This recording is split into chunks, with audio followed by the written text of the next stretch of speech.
I think that the number one trait or fundamental skill you need to be successful in technology is curiosity, because curiosity will fuel everything else. If you're curious, you'll seek out new information sources. If you're curious, you'll tinker.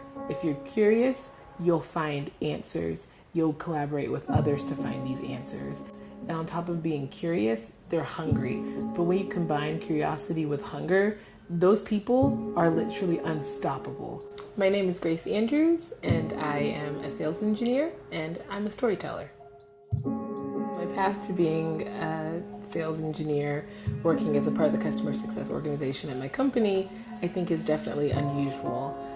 I am from a humanities background, and that's actually where I'll start, because I think that the art of understanding people is one that has to be studied and practiced, and most likely is never mastered. And what it all really taught me is that folks are dynamic, and that there are many ways to say the same thing to different people. And in the job I have now, that's a big part of what we do, is we explain concepts and we ask questions. So before you can ever assess someone's technical need, you have to understand their technical problem, or even the way they view their technical problem. And that's a conversation. An amazing listener, and from a technology standpoint, Grace is someone who started as an intern on our team, and then quickly acquired the skills to do the job and has moved up the ranks to where now Grace is one of our senior team members and is respected throughout the sales team as a technical advisor who can be brought into any situation. After I graduated with a bachelor's in humanities, I went and worked in my brother's gym doing some business process building and training. Then after that, I went to grad school, and then after that, I got my internship at Puppet. And what I was doing was creating a demonstration guide to help other technical solutions engineers conduct demonstrations. And that's what led to me being hired as a full-time employee. Leadership is the ability to take responsibility for your actions. And it's also the ability to work with others and say, I don't know, will you teach me? A good leader knows what they know and knows what they don't know, and they're comfortable with that. I'm here because of my immigrant background, because it teaches you how to be comfortable being different. My mother made us wear traditional dress for picture day. I've got yearbook photos with me with a full-on head wrap and printed cloth dresses, and I used to hate that it made me different. I used to hate that she basically forced us to stand out. And as an adult, I love that, because what she taught me is you can be different and you can still be part of the same.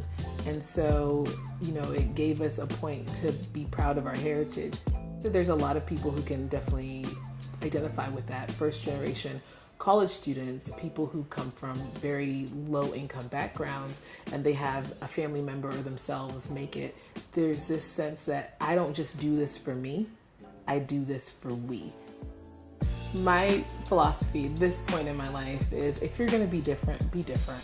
And so that's really allowed for me to, have my locks. My hair is red. It's been blonde.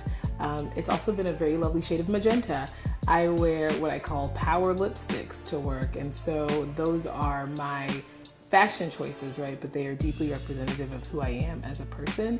And that's kind of where it starts for me, is being able to present the way I want to present. I think that there is a desire a lot of times to tell people, oh, just get in this space. It'll be easy. It's not easy. It's actually really hard. And there are days where being the only one of your kind sounds as terrible as it is. No one wants to be the last T-Rex standing. No one wants to be the last platypus hanging around the water. However, what's really, really special about being the only one of your kind is it lets you be you. People really are unique, and everyone is, in their own way, the last one of their kind, if they truly are honest with themselves and present as they feel they deserve to present. And I want to say that when you feel discouraged, you will feel like you don't belong in the space.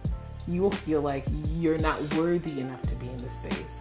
But I think that life is about staying there until you know you deserve it. And so the saying that people say a lot is, well, fake it until you make it. And I say do it till you achieve it. Freedom for me is that ability to make mistakes and feel safe enough to make mistakes.